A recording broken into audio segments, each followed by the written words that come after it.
Alright guys, and welcome back to the GT3. Now, today was supposed to be the day that I do the next installment of the GT3 series, because having lived with this car now for a week, it is mind-blowingly fantastic.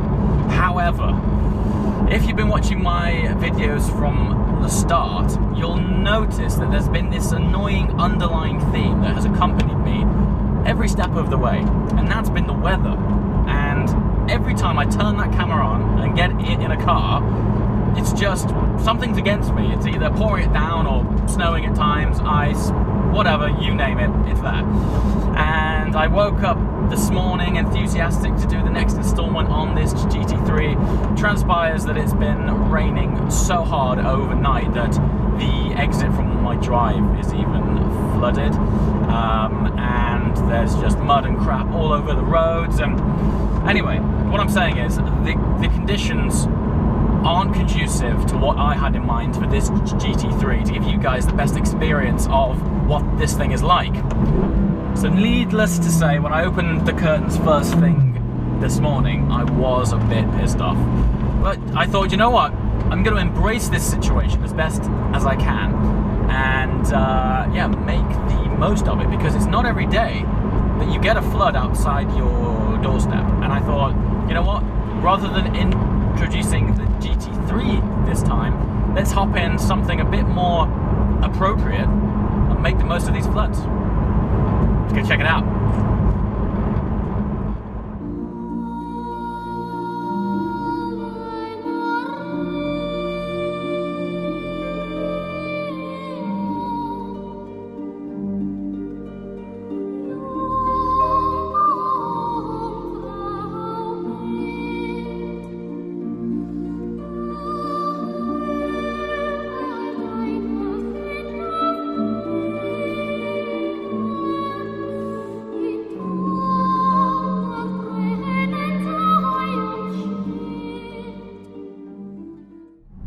So, welcome to this vast cave on wheels that is the Range Rover.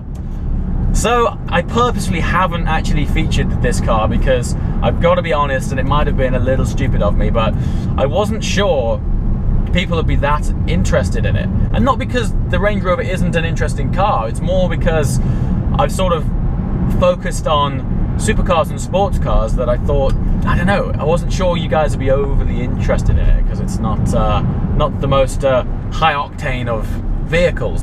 When I picked up the GT3, we did go down in this car, and I noticed in the comments quite a few people were asking about the Range Rover. Where's the Range Rover? What about the Range Rover? So sure enough, the weather is atrocious, and what better time to whip out the tank than right now. Now, you're probably thinking, when do I use this car? Well, you know, I was thinking this before I was about to film this clip, that the Range Rover is probably the most versatile car I can think of. It's the kind of vehicle that you can take to any occasion, or you can use for almost anything. For example, a few days ago, I wanted to throw out all of the rubbish left over from Christmas time. Dropped the seats, threw all the crap in the back, drove to the tip, threw it all in there. Literally that same night, after visiting the tip, I took 4 people out for a meal to a very nice restaurant. Yeah, it's just the kind of car that'll fit into any occasion. And that's such a great trait. There are few cars where you can be at the tip at one minute and then perhaps a polo match the next. I use this for all sorts of things.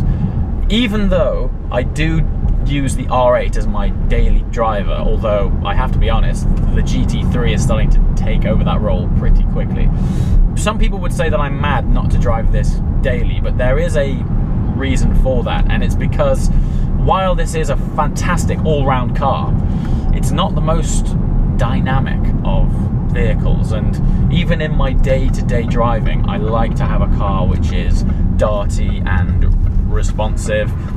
For example, even turning into that corner there, the body roll is ridiculous. It feels like I've got a concrete weight on the roof, which actually, that panoramic sunroof there probably isn't far off. So I don't drive this every day purely because I just like my everyday drives to be a bit more sort of on it, really. I like them to be a dynamic driving experience, and this just doesn't give me that. But what it does give you is refinement, comfort, luxury, practicality, space for 5 people, and it's great for the occasions when you're being a little bit more sociable and you're taking out friends and family, etc. You know, runs to the airport, that type of thing. But also, where I live is in the middle of the countryside, and case in point, right now the weather is atrocious. Don't really feel like dragging the R8 or the GT3 or any other car down these lanes, because right now it is just horrendously filthy. And this is the truck, you know, this is what it is. I mean, we refer to it as the truck. So yeah, I guess that sort of puts you in the frame of mind of how we feel about this car. It is the utility vehicle, and for that purpose it is amazing. Look at this, lots of water still. See, this is the best thing about this thing. You can just truck on through, you know, splash through all of the crap, and it's really quite gratifying just to smash through a big puddle of dirt. I love that. That's the best thing about this thing. You ready? Some more? Oh, power! That's the best thing about it. You know, you can smash through stuff and just don't care. In fact, there's something quite gratifying about turning up in a really dirty Range Rover, you know? You feel you're getting your money's worth. I haven't actually taken my own car off-road, but as part of the ownership experience when you buy a Range Rover is you get invited to this amazing off-road course for Range Rovers. You can go out and test drive a Range Rover and do some proper off-roading. So if you happen to own one and you haven't done this experience, go and Google a place called East Nor Castle, okay? And Land Rover have a base there, like a proper like HQ for off-roading, and honestly the experience is fantastic. You get to experience the capabilities of these cars without having to use your own car, and that's always a win, you know? So, because they do get fairly beat up. I mean, you are in water above the bonnet, you're going over boulders, often sliding down stuff, but it's an incredibly impressive demonstration of just how amazing these things are off-road. And you know what, even if you're not going to use your car for off-roading, there's something quite satisfying and almost reassuring about knowing that what your car can do, just in case. So while this car is of course very plush and very luxurious, don't let it fool you, because this thing is basically a Bentley which has mated with a tractor, and its off-road ability is incredible.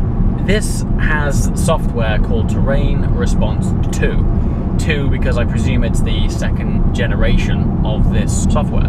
And what it does is, rather than you having to know what settings to put the car in to best suit the sort of terrain you're on, Terrain Response 2 analyzes it all for you. So you literally just put it in drive, go off-roading, and it appropriately allocates the right torque and grip and slip to each wheel dependent on what it's doing. So you can grab your gin and tonic, swan across your country estate, and go to your lake fishing with absolutely no problem at all.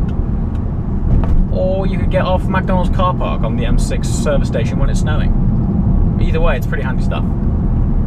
There's definitely something about getting into a Range Rover, especially when you're driving it. It alters your mood. You sort of automatically presume that you've just rolled off your sprawling country estate.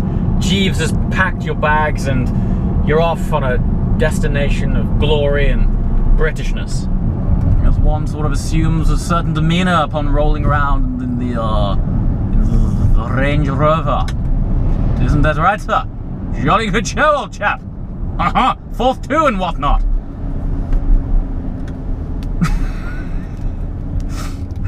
Another great thing about the Range Rover is that the driving position is very high up, and know, when you're in this tranquil world and you're sort of swanning along these country lanes, you can see over the hedge tops, and just that different perspective of your sort of driving route being sat up high is a nice experience. It's great. To sum it all up, the Range Rover is a tranquil place in which to sort of meander, and it does that very well.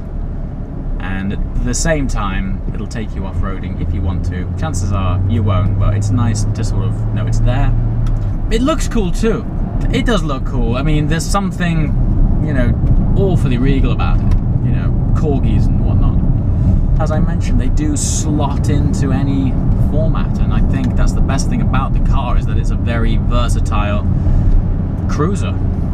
Alright guys, thanks again for watching, and I'll see you next time. Hopefully, if the weather holds out, in the GT3. So, take it steady. See you later. Ciao.